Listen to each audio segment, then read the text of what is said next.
তো আল্লাহ রব্বুল আলামিন বলেন ফাআম্মা মান তাগা ওয়া আসারাল হায়াতাদ দুনিয়া ফাইন্নাল জাহিমা হিয়াল মাওয়া।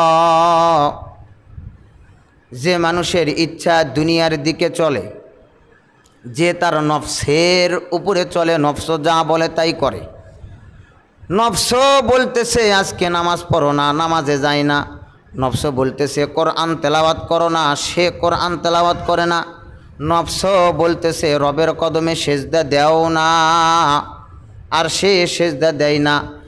এই যে নফস যা বলে তাই করে, মন চাই জিন্দেগি করে করে পার করে দিয়েছে।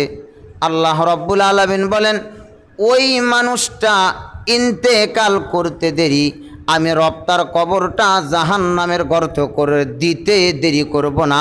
জোরে বলেন নাউজুবিল্লাহ। এরপরে আল্লাহ রব্বুল আলামিন বলেন ওয়া আম্মা মান খাফা মাকামা রাব্বিহি ওয়া নাহান নাফসা আনিল হাওয়া।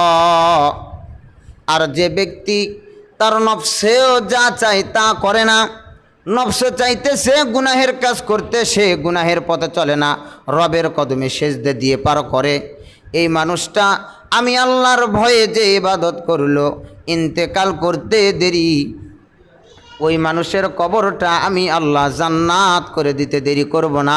জোরে সরে বলেন সুবহানাল্লাহ।